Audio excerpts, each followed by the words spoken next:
Руслан Георгиевич, с тех пор, как я брала у вас интервью, многое изменилось. Неизменными остались нерешенные вопросы, которые накапливались много лет. Некоторые из них даже собрались в клубок. Ряд из этих острых тем я сегодня озвучу. Начнем. Да, добрый день, я готов. Вопрос, который обсуждается в Абхазии в течение 2 недель. Речь идет о так называемом протоколе совещания у заместителя главы администрации президента Российской Федерации Козака. Как бы вы это прокомментировали?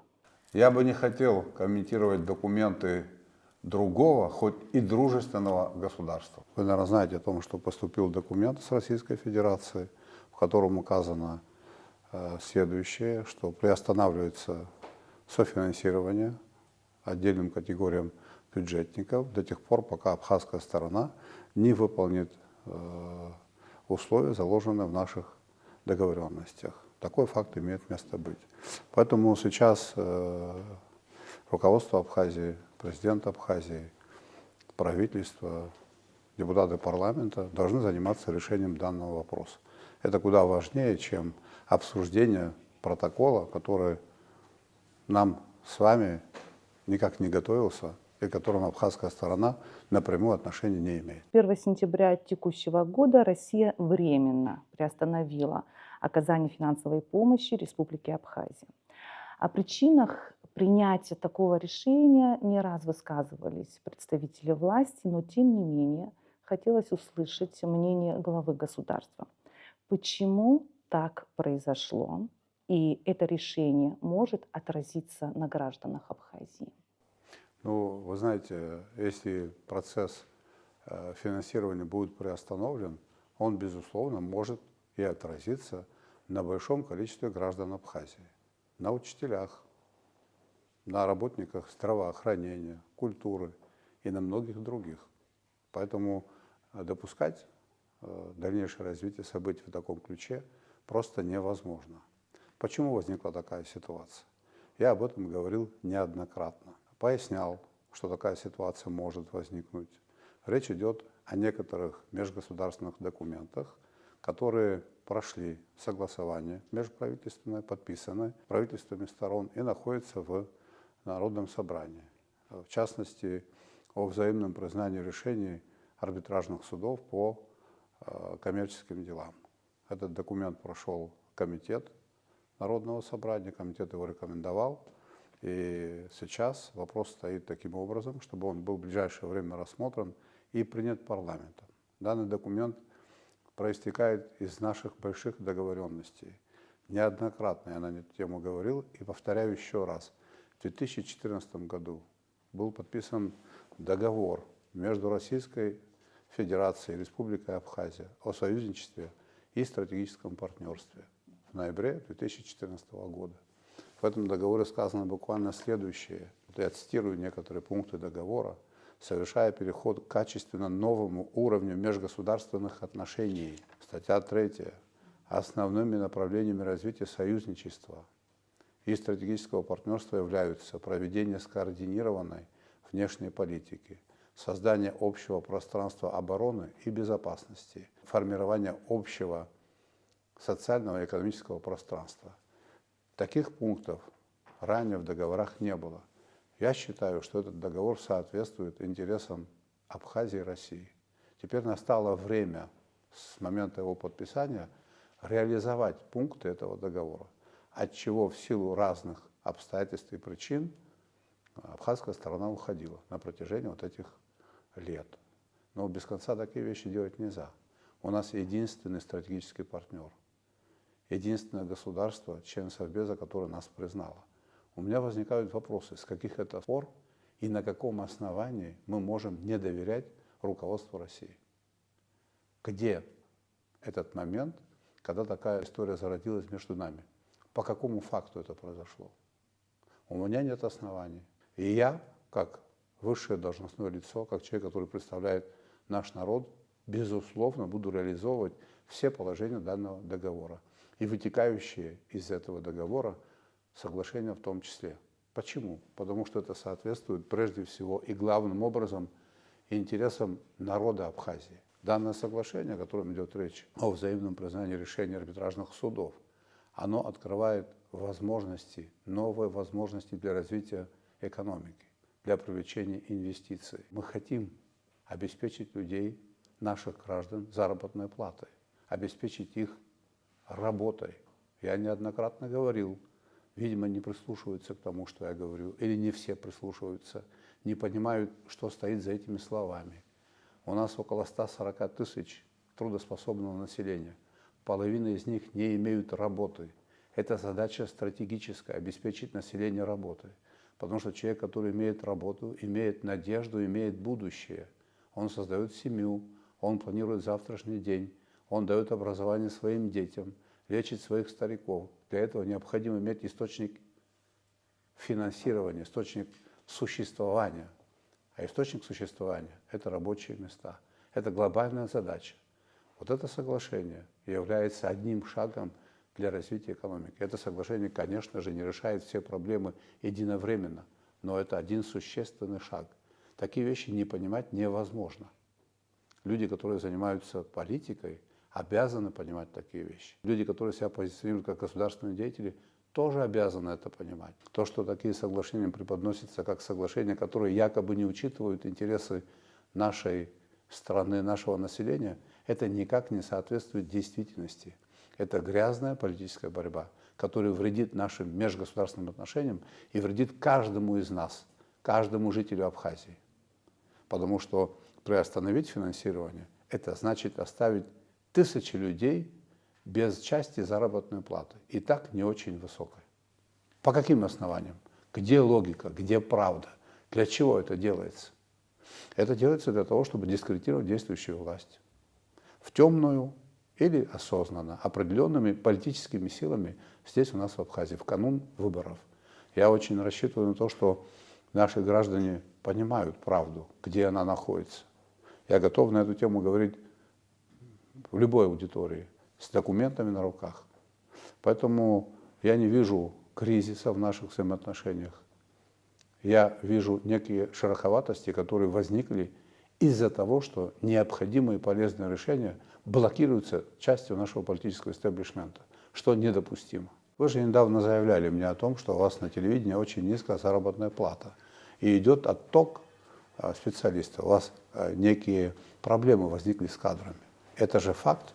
Почему у вас низкая заработная плата? Потому что неэффективно работает экономика в целом.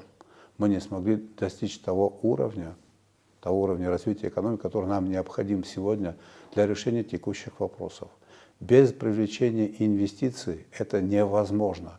По-другому экономика не работает. Инвестиции у нас могут быть только с Российской Федерацией. Все остальное это вранье. Никаких инвестиций со стран коллективного Запада к нам никто не принесет. Это невозможно в силу сложившихся обстоятельств. Я вам рекомендую прочитать интервью внимательно, которое давал Сергей Васильевич Багапш 25 июня 2009 года в газете «Коммерсант». Вот те проблемы, которые мы сейчас с вами обсуждаем, те проблемы существовали и тогда. И Сергей Васильевич говорил примерно то же самое, что сейчас говорю я. Об инвестициях, о том, что российским инвестициям нет альтернативы, что они нам нужны. Разве это не очевидно? Вот сегодня у нас идет, скажем так, интенсивное строительство. В основном 90% этих работ выполняются за счет того, что созданы совместные предприятия, российские, абхазские. Совместные предприятия работают, привлекают инвестиции из России, и таким образом идет строительство данных объектов, о которых я говорил. По-другому система не работает. Инвестор должен прийти в страну только в одном случае, тогда, когда в этой стране для него создаются условия безопасности, гарантий и условия ведения бизнеса хотя бы на каком-то этапе, на несколько лет, выгоднее, чем в той стране, которую он представляет. Об этом идет речь. Российские инвестиции, российский капитал, российский фактор в Абхазии, помимо того, что этот фактор является фактором развития экономики, это дополнительный фактор безопасности. Что еще должно произойти вокруг нас, на сопредельных территориях, на постсоветском пространстве, чтобы понять, что мы находимся в очень непростых условиях, что мир очень хрупок, он висит на волоске. Кто из граждан Абхазии, общественных и политических деятелей Абхазии не знает о том, что руководство Украины призывает оппозиционные силы в Грузии осуществить переворот в Грузии и открыть второй фронт? Есть у нас такие люди, которые про это не знают? Кто не знает о том, что боевые действия уже идут на территории Российской Федерации? Кто не знает о том, что часть территорий, часть городов России подвергаются атакам со стороны вооруженных сил Украины и их союзников? Кто не помнит о том, что у нас не подписан мирный договор с Грузией? Грузия не подписывает договор о неприменении силы. Кто из нас не знает о том, что Грузия предпринимала и будет предпринимать усилия по возврату абхазской территории? Разве у нас такие люди есть? Таких людей у нас нет. Все это прекрасно понимают. Что является силой, на которой мы опираемся, строя свою собственную страну, свое государство? Что по этому поводу говорил Владислав? Что по этому поводу говорил Сергей Васильевич Погабш? А они говорили следующее. Сила, на которую мы опираемся, это волеизъявление народа Абхазии и поддержка российского государства. Без этих двух составляющих будущего не будет. Мир сегодня таков. Он агрессивен, опасен, хрупок. В мире, за исключением России и небольшого количества государств, никто не видит и не признает такую страну, как Абхазия. Нет в картах других государств, великих и больших, такого государства, как Абхазия. И на этом фоне некоторые общественные деятели, некоторые политические партии здесь создают некие дуги напряженности между Абхазией и Россией. На вопросах, которые нужны нам в большей степени, чем кому-либо. На вопросах, которые работают на нас, на каждого жителя села Пакващ, села Тамыш, села Лыхны. На них это все работает, ради них это делается. У многих стерлось с памяти, как мы жили до 2008 года. Мужское население чем занималось преимущественно? Мужское население занималось тем, что охраняло наши рубежи на границах. Вопрос прочного мира обеспечен. Благодаря каким усилиям, чьим усилиям, благодаря какому историческому событию и факту. Все это анализируя, те, кто сегодня дискредитирует наши взаимоотношения с Российской Федерацией, бьет по этим взаимоотношениям, которые работают прежде всего во имя и на интересы абхазского государства, этих людей я называю безответственными политиками, общественными деятелями. Безответственными людьми, которые рубят сук, на котором мы сидим. Я хочу, чтобы об этом знала наша общественность. Я хочу, чтобы об этом знали все жители Абхазии. Все без исключения. Потому что это очень важно. Разбираться в той ситуации, которая сегодня сложилась. И знать правду. Иван Георгиевич, количество людей, которые могут так думать, их небольшое количество, я надеюсь. Конечно, небольшое количество. Плохо, что они есть вообще. Их не должно быть с такой точкой зрения, потому что эта точка зрения неправильная. Она носит исключительно антиабхазский характер. Она носит антиабхазский характер в большей степени, чем антирусский, потому что это мешает нам. Беда еще в том, что часть из этих людей когда-то занимали высокие должности, и они должны знать природу данного явления. Но это опять-таки грязная политическая борьба, которая навязывается нашему обществу и государству, которая может привести для нас всех к непоправимым последствиям. Дальше это станет еще более очевидно. Власть есть за что критиковать. Конечно же, любая власть может быть подвергнута справедливой критике. Мы не являемся исключением. Но критиковать наши взаимоотношения с Российской Федерацией, критиковать нас за то, что мы выполняем обязательства, которые были взяты ранее, это не соответствует никак нашим интересам. Это не соответствует нормальной политике. Это не называется нормальной политикой. При этом быть гражданами Российской Федерации. Но в таком случае, если кто-то подозревает Российскую Федерацию, руководство России в том, что руководство России, Россия ведет в Абхазии двойную игру, что руководство России, российское государство, ненадежное государство, их действиям нельзя доверять, есть великолепный выход. Могут прийти демонстративно сдать российские паспорта. Это будет честно, это будет понятно. Об этом же не я говорю. Об этом говорят уже известные общественные и государственные деятели России. Об этом в мягкой форме говорят в МИДе России. И не в мягкой форме тоже. Большой друг Абхазии Константин Затулин давал большое интервью. Было время до 2008 года, люди ждали, когда он выйдет в эфир и что-то скажет. Внимательно почитайте, что он сказал по этому поводу. И кто может уличить в том, что Константин Федорович Затулин не любит Абхазию и абхазов? Как это возможно? Это неправда. Он считает Абхазию своей родиной. Он ее защищал и защищает. И мнение такого большого друга Абхазии подвергается критике. Еще раз по поводу соглашений между правительствами Абхазии и России о признании и приведении в исполнение судебных и арбитражных решений по экономическим делам. Вы уже сказали, но я хотела бы еще больше закрепить этот вопрос. Какой риск может нести для нашей страны ратификация данного соглашения? Почему принятие этого решения вызвало столько вопросов? Никакого риска для нашей страны это соглашение не несет. Это соглашение открывает возможности для честных бизнесменов расширить свою экономическую деятельность и в целом принести пользу для нашего государства. О чем идет речь? К примеру, взаимодействие бизнесмена, национального абхазского бизнесмена, с неким российским банком. Возможность честной игры, открываются возможности для честной игры.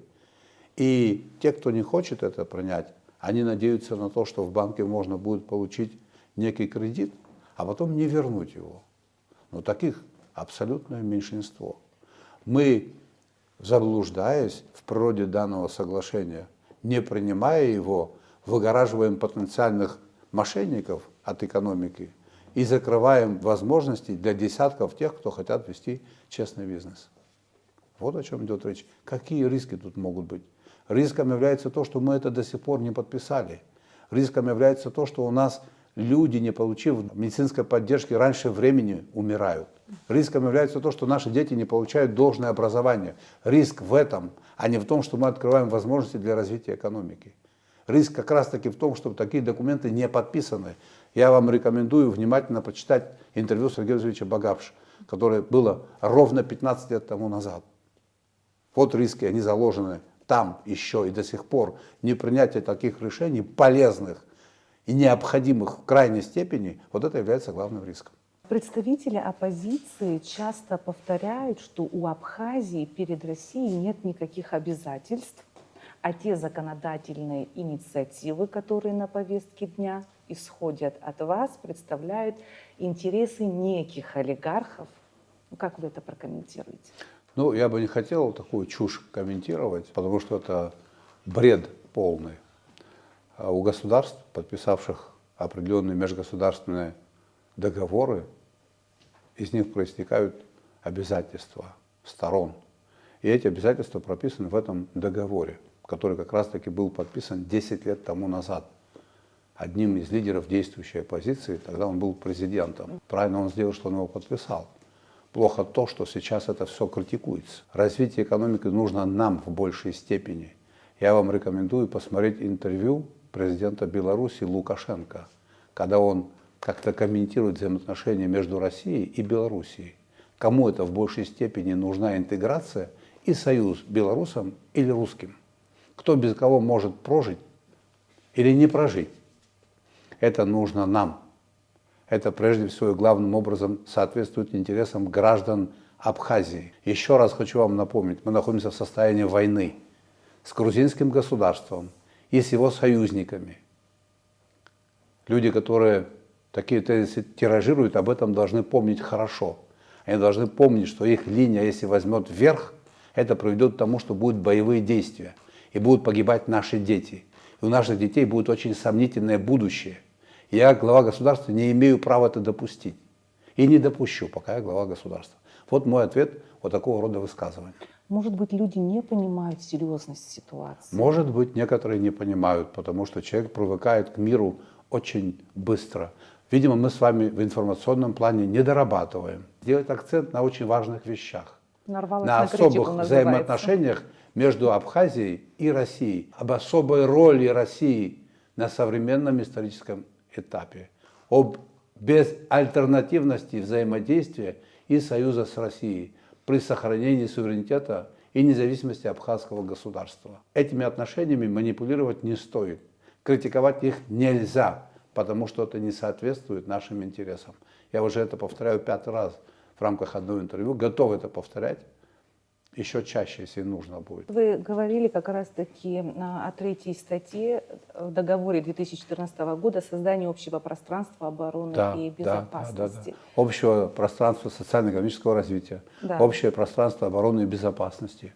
А как вы себе это представляете без гармонизации законодательства, без сближения правовых норм?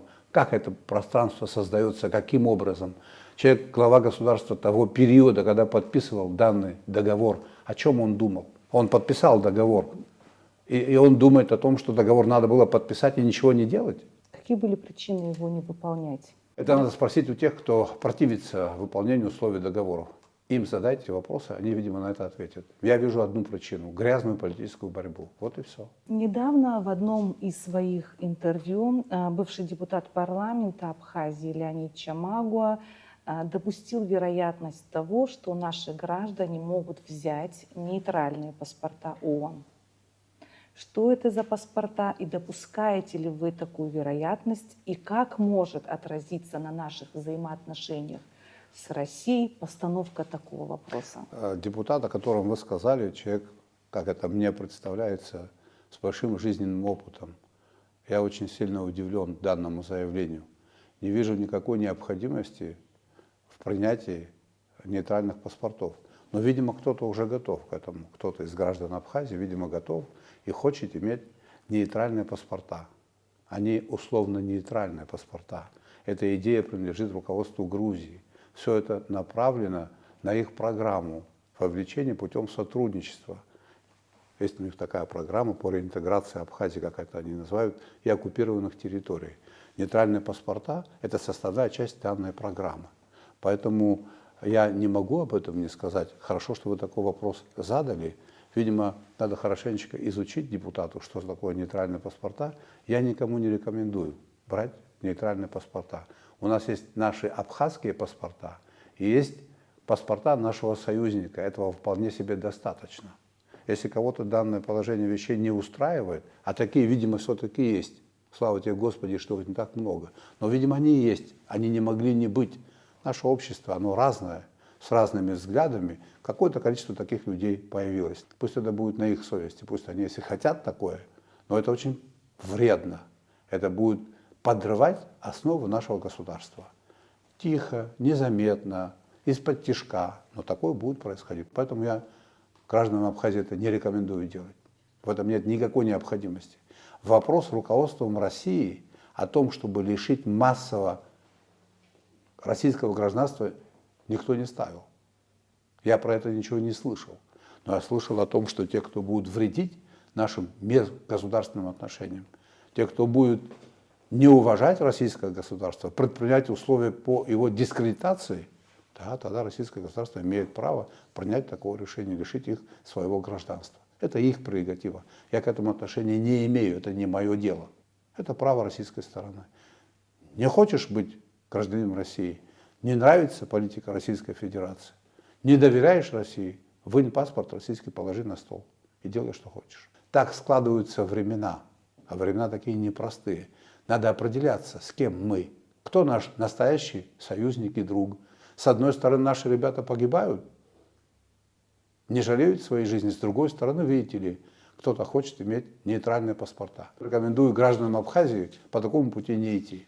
Это опасная инициатива. Это опасная инициатива, да. Во времена правления Сергея Багапш была такая ситуация. И были те, которые сегодня критикуют наши взаимоотношения с Россией, те же люди, из их же уст звучит эта критика. Ощущение, что история либо повторяется, либо она в какой-то степени стабильная. Прошло 15 лет с тех времен. Неужели еще у кого-то есть сомнения, что других друзей, таких как Россия, у Абхазии нет? И что союз с Россией можно подвергать сомнению? Ну, видимо, есть. Коль скоро такое происходит у нас здесь, на территории Абхазии. Вы же знаете имена тех, кто имеет такую позицию. Имена тех, кто относится к России с недоверием. К России, которая была вместе с нами в самые тяжелые времена. К России, которая потеряла сотни своих сыновей здесь, обеспечивая безопасность Абхазии. К путинской России, которая помогает нам по всем направлениям. Вы знаете как? Я об этом говорю не потому, что так надо, потому что это так. Это соответствует правде. Огромное количество вопросов решено. Предстоит решить еще большее количество вопросов. Для решения наших вопросов, наших задач нам нужна поддержка. Нам пока тяжело. Мы свой экономический потенциал не раскрыли в силу политической борьбы, в силу того, что блокировались разумные решения, которые озвучил Сергей Васильевич Багапш, в силу того, что блокировались разумные решения, которые инициировались российской стороной. Это все блокировалось. В силу того, что кому-то казалось, кому-то из политиков, что можно водить без конца за нос, обещать россиянам и не делать. Но вы же знаете о том, что 95% того, что сделано и восстановлено после войны на территории Абхазии, все это сделано при поддержке, при финансовой, безвозмездной поддержке Российской Федерации. И сейчас эта работа продолжается. Сейчас мы начали строить детскую больницу. Нам она нужна? Конечно, нужна. Детская больница в Сухуми будет лечить детей Абхазии. Из Москвы сюда никто не будет приезжать лечиться. Детская больница наверняка такая же нужна в любом районном центре, в любом городе России. Это то, что они отрывают от себя и дают нам, потому что они нас считают своими родными и близкими. Такой вектор задал руководство России. Так видит Абхазию Владимир Путин и его команда. А мы тут, наши отдельные товарищи, хотят всю эту картину поменять. Все. Поменять или это метод борьбы, чтобы прийти к власти? Это метод борьбы, чтобы прийти к власти, но этот метод борьбы никем не принимается, ни там, ни тут. Это не та история, в которой политическую борьбу надо устраивать. Я тоже был лидером оппозиции, и не один год. Найдите в моих выступлениях критику наших взаимоотношений с Российской Федерацией. Или какой вопрос я блокировал. Моя биография, которая вывешена в Википедии, она не поменялась. Прочитайте, что я думаю по продаже недвижимости. Тогда еще думал. Это соответствует тому, что я говорю сейчас. Я в этом плане позицию не поменял. Потому что это справедливая просьба наших российских друзей иметь возможность здесь приобрести недвижимость. Ладно, вопрос жилой недвижимости я снял. Коммерческая недвижимость. И это тоже блокируется. Хотя это выгодно абхазской стороне, это развитие экономики. Дополнительные вопросы безопасности. Российский фактор в Абхазии – это фактор безопасности и развития. Это надо понять. Потому что есть другой фактор коллективного Запада, который направлен совершенно в другую сторону. Нейтрализация абхазского этноса и присутствие здесь другой силы. Вот два выбора у нас есть, один или второй. Вы говорите о чистых, честных, открытых взаимоотношениях. Да, а какие у нас взаимоотношения?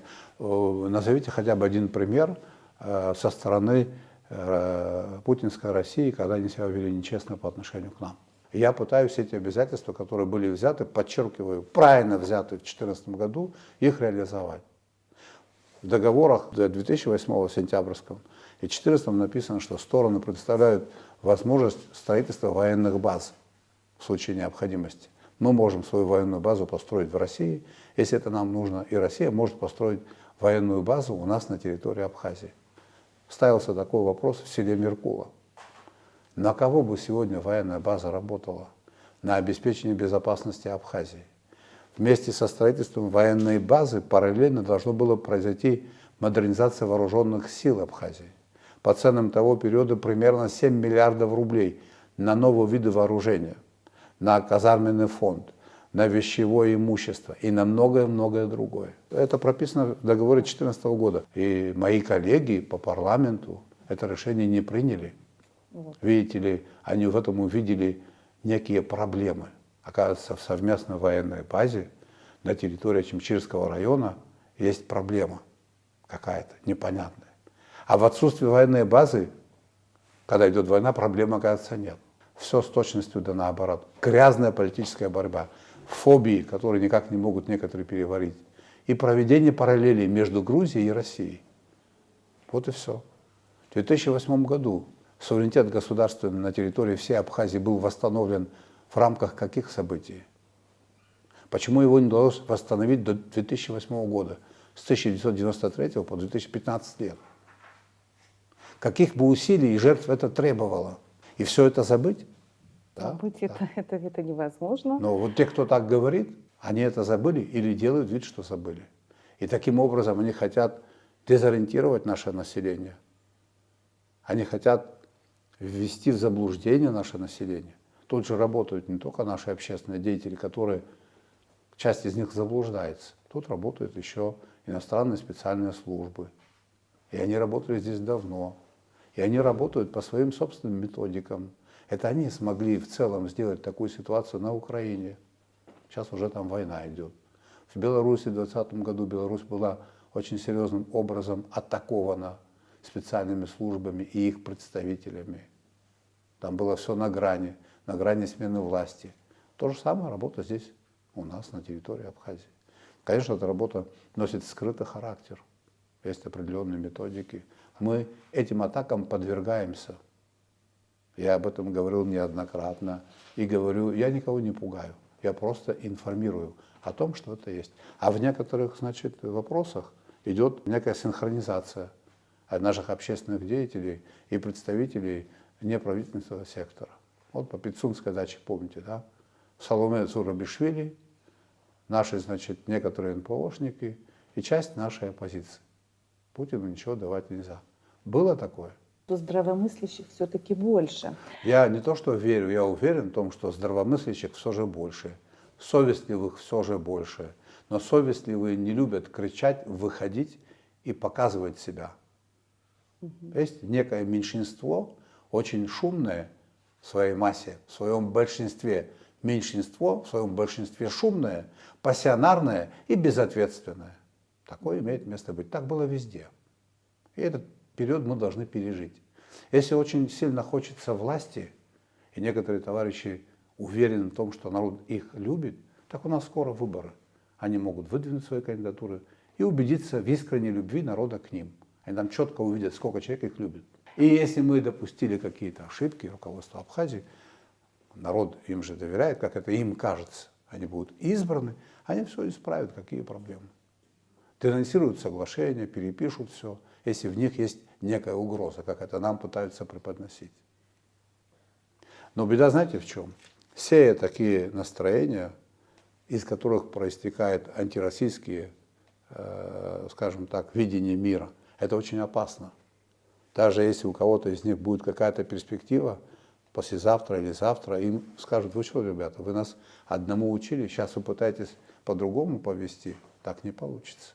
Они могут оказаться заложниками своих сегодняшних ошибочных идей. Не хотелось употреблять это слово «кризис», но кое-кто уже все-таки использует слово «кризис» в российско-абхазских отношениях. И какие действия должна предпринять Абхазия, чтобы снять существующие проблемы? Никакого кризиса в межгосударственных отношениях нет и не будет. Есть обязательства сторон, которые проистекают из наших договоренностей. Обязательства, взятые на себя, их необходимо выполнить. Тем более эти обязательства работают во имя интересов наших граждан. Вот и все. Обязательства должны быть выполнены. Сегодня мяч находится на стороне Народного собрания.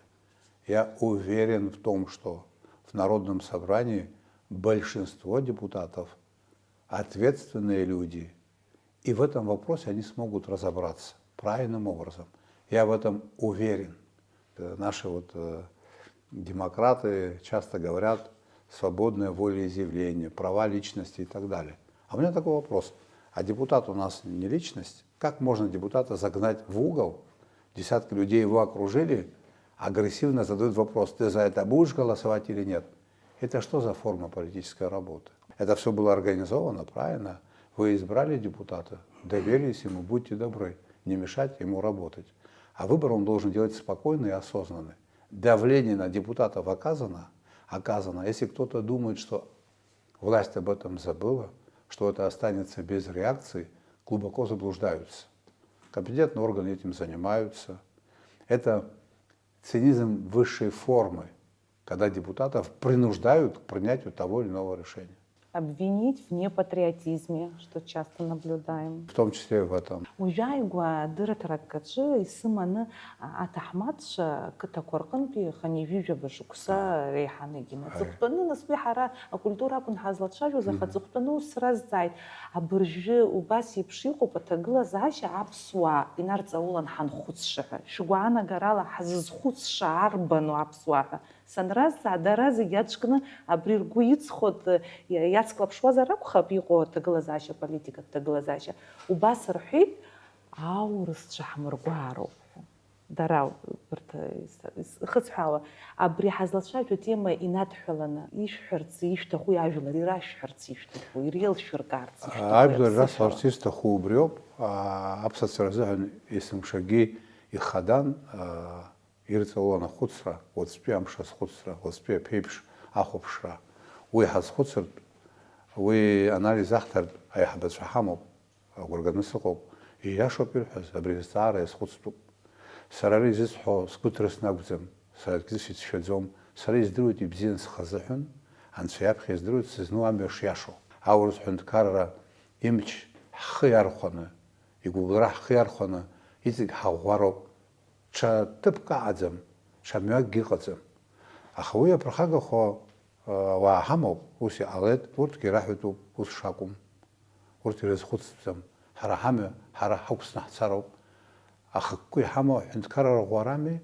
хинткара захта хуй и ганпис хахет хинткара юни юзо юниз мама ую иразqa баапсу ихкарт имазам итаацара имазам ари хара хаюноп ари хаюно гвазароп حينو غوازر تزحنا خدي عم تتقول زاشة شو على حزقوا حمشي عيوز بزيد حمزرو ويحرا حيون داين إذا بانكوا تريستو عشتا السعرك ومرجوة زيد وس يكسر جواز إقن ورتا عزم خا ورتا ارتبخ السنيقو عرت أريز نكوسي عليت أكرتو حرا حبجارة بريزة عليت جرام جرا حبجارة تح ورترخ خص فزر عرتي الخروي عرخ حس خص راكو يوس وإذا بشوي حمز يلقاو بيقن تشزنيجي علوت سعر زك حرقوا راكو تشكال يخص وزر أورس عند كرا يحبره كوب سكال يحزني وزر عري مكانه زق زاش بيبوت أكرتو عند كرا يحري مكانه دريش الحالة در شخو بشواله أي بشر تخم شو تسوي وتخا ررم شبا يسشكسا يحيا أروح وراه شو إسبان نسخشوا حمزر أبريزك حبارة وزمي ورتريشته يقولوا أمشي كده راكرت صحرقات يلحوي أبسنا قمزروب أبسنا حندكرة ياشزم أبسنا ميلاد أبسوا حندكرة ورس كرتبوا يلا زروب حمي يشرحوا أبريزك حزم درزحوا أو مبريزك زيلم كعو دربن ورس شغل يبخاني صحون وجب شغل بريال كعرية أخوي إحنا بس تحت زنحتز أبسنا حندكرة خدا يونسك فيفش شوك سرزا يكوش حاطر نبتسمي وبريال يكوش حاطر أوس ويت حرح زحن وبرنك زتو هري проблема كحزشو يخيقتم وعورس نشيل حير عزت وحرح برخاق بحوي زام سحرات خزام بريك زجو بعزتو يجري حقوق ناس حقوق ايكونوميك بوتنسيال حمو هارتويت انفستر داب دربن زعلاق انفستر بسنياوا أوس زوا بسنتو انت بارتنر دزمام حتكدات يقدم ويزا عزم يتخرعنو بشعرته قصة وشو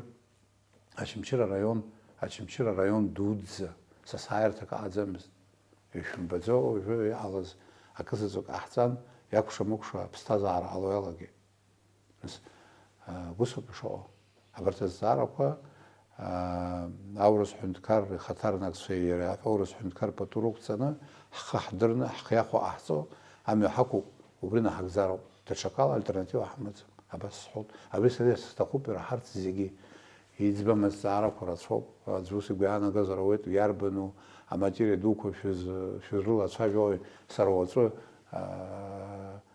سزلانو قسم زمح وس يو шпаам, визит глазача бабсизмо, аварацо, а хабриами хаскуна магзар, убризит глазача змойтиге хахо.